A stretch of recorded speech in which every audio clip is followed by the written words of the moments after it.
Bitawan mo ako! Kunin mo na lahat ng pera ko! Huwag mo lang akong saktan! Wala ka nang magagawa. Akin ka.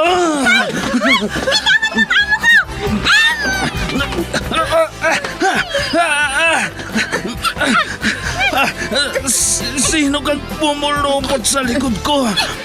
Bumaba ka dyan.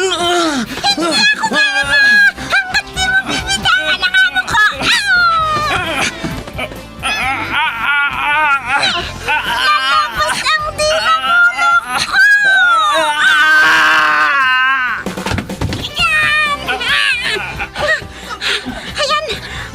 Natumba na siya, madam! Salamat, Pepita! Salamat! Super Pipita, ang balikbayan na OFW, survivor mula Iraq, palaban sa hirap at nakahandang magsakripisyo sa ikabubuti ng karamihan, kabilang sa mga naturingang bagong bayani ng bansa. Super Pipita, isang dula na kung saan inyong mapapakinggan ang iba't ibang pakikipagsapalaran ng isang OFW. Super Pipita, mula sa Lovelet Artist and Talent Center Drama Productions, handog sa inyo ng #1 and most trusted radio network in the country, Bombo Radio Philippines. Basta Radio Bombo.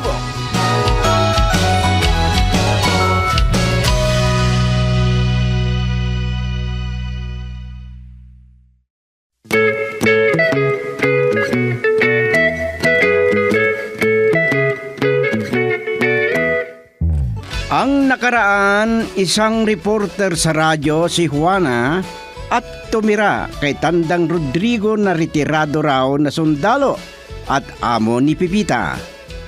Nang mabalik ang bida natin, tinanong ng matanda kung nagtanong sa apo kung sino ang kinausap sa silpon niya.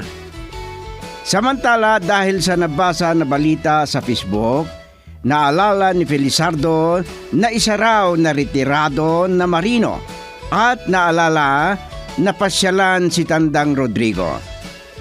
Kahit na ibinilin pa ni Tandang Rodrigo kay Pipita na bago papasukin ang bisita ay ipaalam muna niya.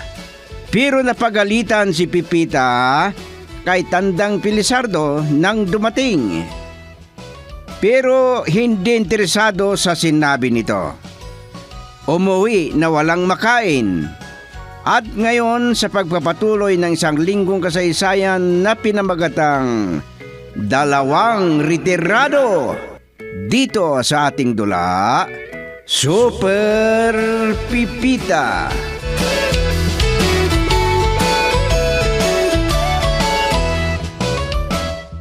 Gaya ng lagi kong sinasabi sa'yo, Ate Pipita, sayawan lang ninyo si Lolo. Ganyan talaga ang tumatanda. Walang problema dyan, Madam Mary Jane.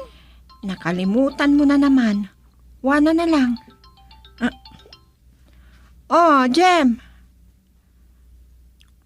Sige. Sa araw na ito, magkikita tayo. Oo, gusto ka raw makilala ni Lolo. Sige na, minsan lang to. Sige, bye. Ay, Sir Major Rodrigo, nandito na pala kayo. Kilala mo ang matandang yan na puti na ang buhok? Major ka mo? Hindi ba kilala ni Major? Gaya daw na retirado ng lolo ko. Retirado na sundalo? Parang napabayaan sa kusina. Magandang araw sa inyo. May bisita pala kayo na magandang dalaga, Pipita. Hindi naming bisita. Siya si Juana, Major. Apo ni Major. Pinsan ng lola niya. Reporter daw sa radyo. Siya pala ang nasabi ni Major na apo niya na reporter sa radyo. Siya ang magandang reporter sa radyo na nakilala ko. Pumasok kayo sa loob, sir. Nandyan yata si Lolo. Oh, may sasakyan na pala, Ate Pipita. Sige, iwanan ko na kayo.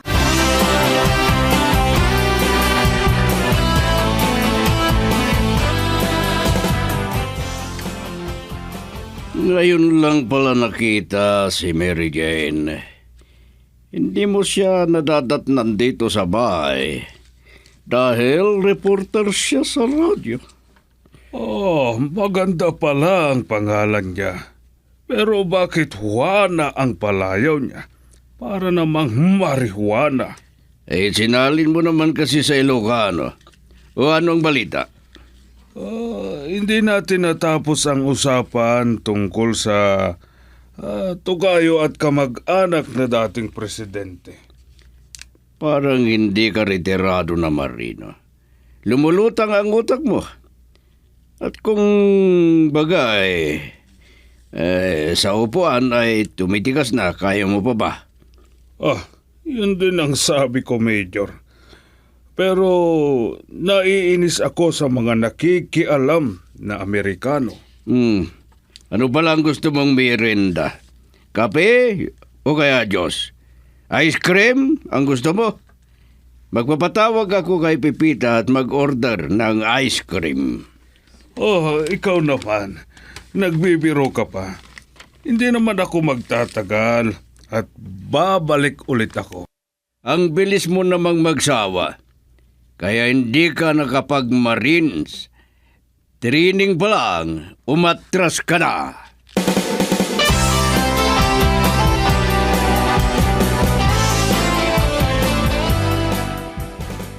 Kung hindi mo maharap ngayong araw, kahit sa gabi na lang. Oo, hanggang alas 8 ng gabi. Gusto ka raw makausap ni Lolo Rodrigo. O sige, kahit magsabay na tayo. Iniisip ko nga kung itutuloy ko eh. Kung makausap mo si Lolo, ay wag mo sanang sasabihin.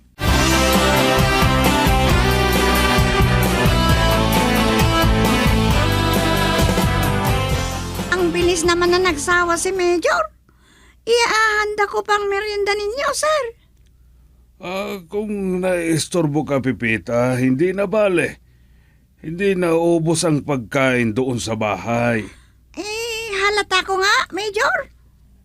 Aba, bakit mo ko tinitignan ng ganyan? At itong tiyan ko. Talagang ganito ang malusog na tao. At kung retirado ka, maalala ko pala. Ano ba ang cellphone number ni Juana? At may idadagdag akong issue sa kanya. Ikinalulungkot ko po, pero hindi ko alam ang number ng cellphone niya, Major. Sa messenger na lang kayo tatawag sa kanya kung mayroon kayong sasabihin. Sa Facebook account niya. O kaya sa cellphone mo. Ganito na lang pala. Ibibigay ko ang cellphone number ko at i-text mo sa akin ang Facebook account ni Juana.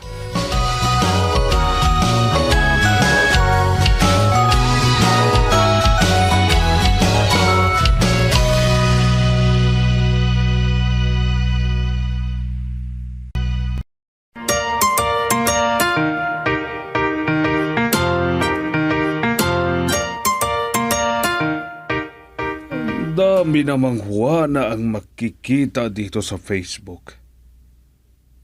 Hinanap ko pa ang tamang pangalan niya. Ano kaya ang ginagamit na account ni Juana? Isa rin ang Pipitang yon. Hindi niya itinext sa akin. Belisardo, parang may gumugulo dyan sa isipan mo. Mabuti at hindi mo ako tinawag sa palayaw ko na plisyo. Wala ka ring alam sa ganito dahil hindi ka sundalo. Alam ko yata kung may mabigat kang problema. May napabalita noon na nagpakamatay, hindi ba? Sundalo na nagpakamatay? Hindi mangyayari sa akin yan, Josepina. Napahiya ako kay Rodrigo.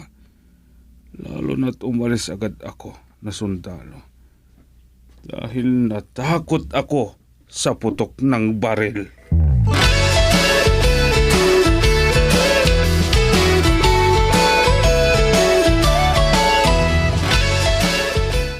Ngayon ko lang hindi nadatnan si Lolo Rodrigo na nakaupo dito sa salas. Napagod yata sa pakikipag-usap sa gaya niyang sundalo. Ano na ba yung pangalan niya, Ate Pipita? Major Felizardo Rodrigo. Magkamag-anak daw sila ni lolo mo. Dahil pareho na may Rodrigo sa pangalan nila. Ano? Magtukayo pa raw sila. At kamag-anak pa ng dating presidente ng bansa. Ikaw naman, Ate Pipita. Marami ka namang ibang idadamay. Yun nga ang sinabi niya, Madam Juana. Ay, kakain ba kayo dito ng pananghalian? Aalis din ako kaagad. May kukunin lang ako. Oo nga pala. Sabihin mo kay Lolo na nakausap ko na si Jem. Pero sa gabi na kami darating. Pupunta ako sandali sa kwarto ko. Nalinisan mo na ba, Ate Pipita? Oo, madam. Nililinisan ko araw-araw. Pasensya ka na, ang daming kalat. Hindi ko na maharap na ayusin dahil sa dami ng trabaho. Kahit nakauwi na ako, marami pa ang tumatawag. Kaya tulungan mo nga ako para mahanap ko ang kukunin ko. Muntik ko na naman na makalimutan. Gusto ni Major Felizardo na kunin ang numero ng cellphone ninyo at Facebook account ninyo. At bakit daw? Mas lalo kong ninenervyos kung ganyan na may balita na ipadala sa cellphone ko. Ay sana, kape na lang magpapanervyos sa akin. Ay, si madam naman. Ay, may gusto raw na ibigay sa'yo. Ano yon? Sige, mamayang gabi na lang tayo mag-usap dahil nagmamadali ako.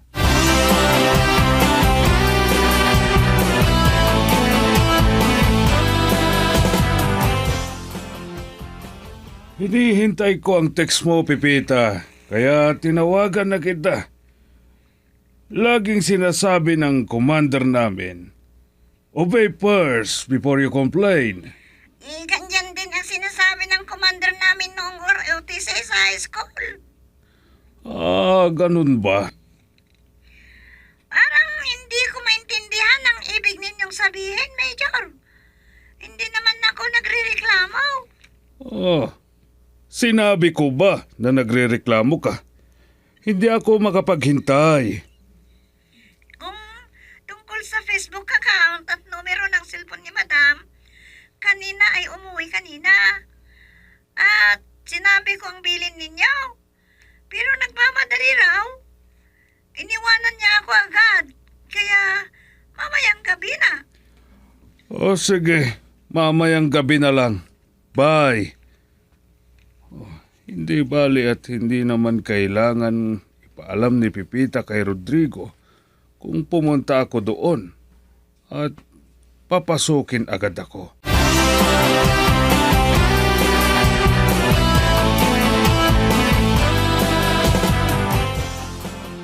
Kuya, anong oras kanina nung maligo ka? Kagagaling na naman ninyo sa banyo Nainitan nga ako. Pero muntik na akong hindi makapagbanlaw dahil nawala ang kuryente. Kaya pinawisan ako ng todo. Nagpabango pa kayo ng husto. May pinaghahandaan ba kayo? Kanina tinawagan ko si Pipita at umuwi raw si Juana pero nagmamadaling umalis. Sino ba yung Juana na yan? Yung dalaga na apo ni Rodrigo. Reporter daw siya sa radyo. At hiniling ko kay Pipita na tulungan niya ako na kunin ang Facebook account niya o kaya numero ng cellphone ni Juana. Pero mamayang gabi na raw. At kinailangan pa na magpagwapo kayo.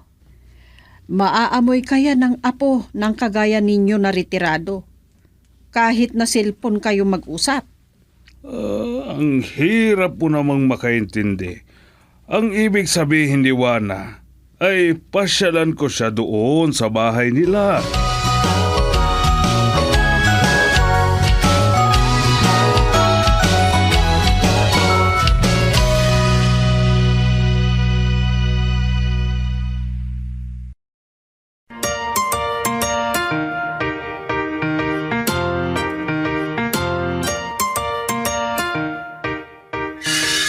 Ay, kayo pala ang nagbusina, Major Rodrigo. Alam ba ni Sir Rodrigo na pupunta kayo dito? Nagtaka ka, Pipita, ano? Pero ano naman, kamag-anak at magkatukayo kami ng amo mo. Kamag-anak daw, pero magkatukayo, nakakahilo. Oh, ano pang ginagawa mo, Pipita? Sabihin mo na kay Rodrigo na nandito ako. Hindi naman problema kung kayo ang pupunta rito. Yan ang bilin ni Sir. Pero maagang pumasok sa kwarto niya. At sinabi niya, hindi ko siya istorbohin. Magkakatok lang ako pag dumating si Madam Juana. At papasukin mo ako. Tamang-tama. Kung umuwi si Juana.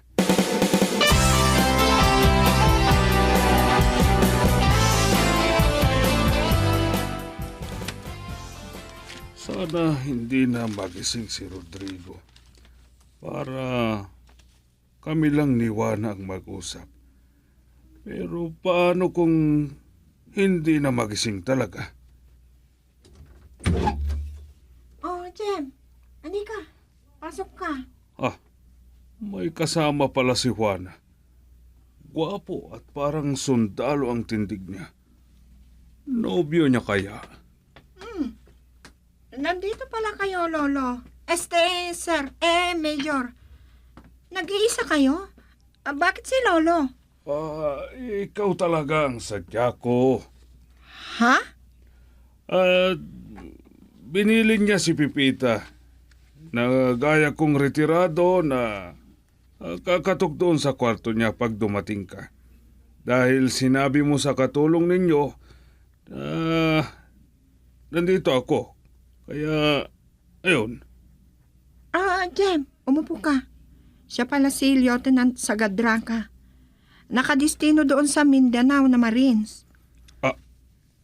Marines?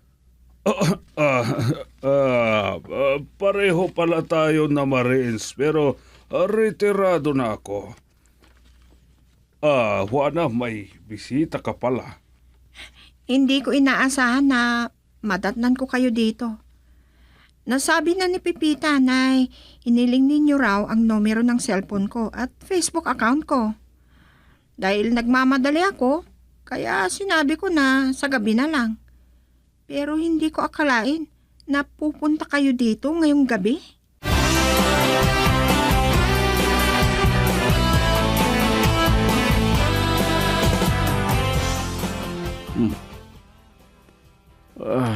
Katulog pala ako.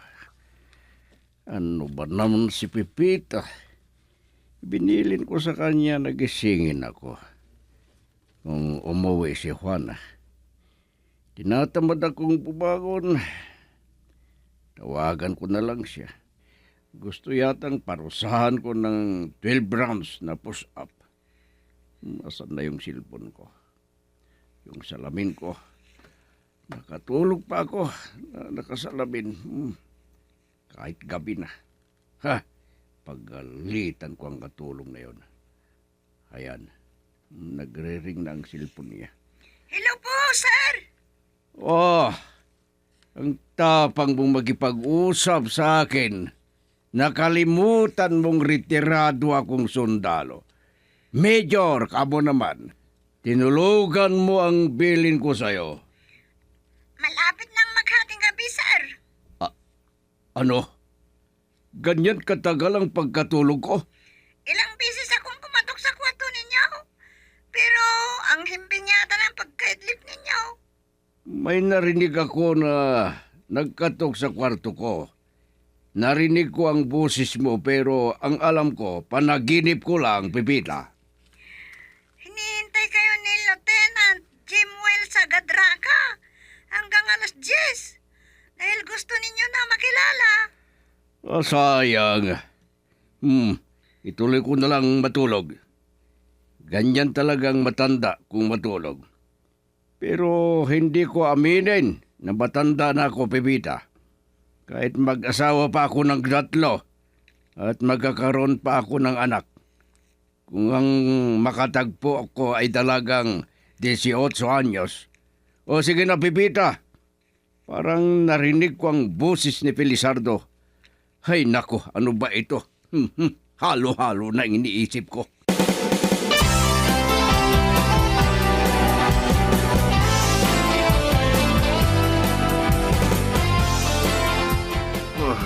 Aray ko.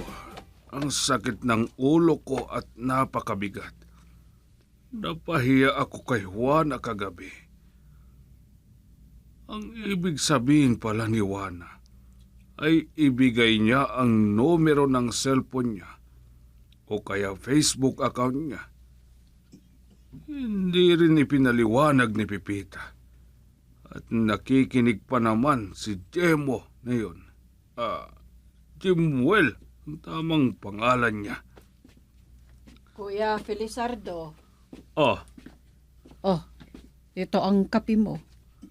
Walang asukal yan para mahimasmasan ka. kape lang?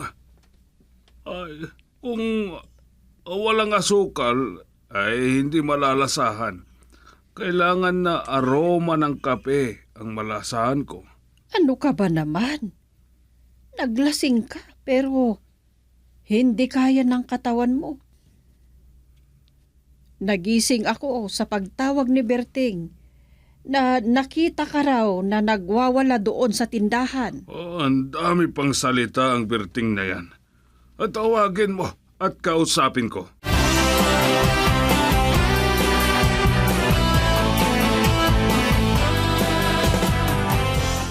Ang aga naman ninyong natulog kagabi, Lolo. Hindi na kayo nakausap ni Jem.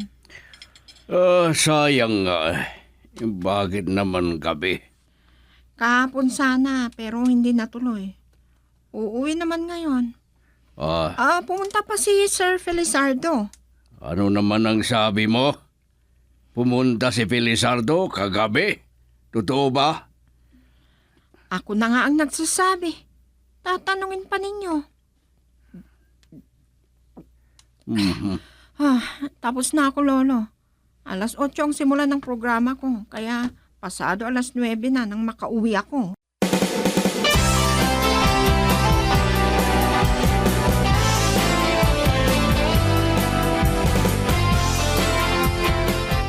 Hindi ko nagustuhan ang nalaman ko.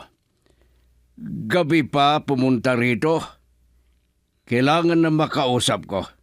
Hindi naman niya sagutin agad ang silpon niya. Major. Maaga kang tumawag. Babalik akong hihiga dahil masakit ang ulo ko. Pumunta ka raw dito kagabi. Kaninang umaga ko lang nalaman. Ang gusto ko ay pumunta ka ngayon dito sa bahay. Bakit naman? Kung kulang ang nainom mo kagabi, magpapakatay ako ng pato kay Pipita para sa pulutan natin. O kaya tawagin ko si Mukong dahil magaling na magluto ng adobo na karne ng pato. Ano, hihintayin ba kita?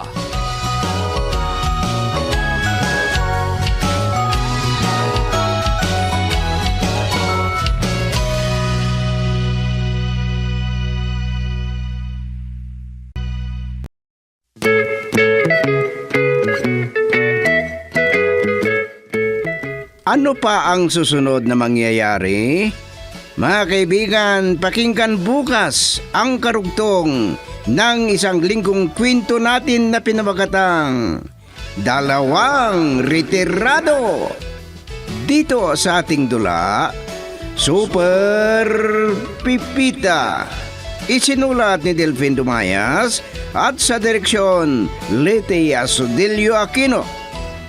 Mula sa Lablit Artist and Talent Center Drama Productions, inihahandog sa inyo ng #1 and most trusted radio network in the country, Bombo Radio Philippines. Basta Radio Bombo!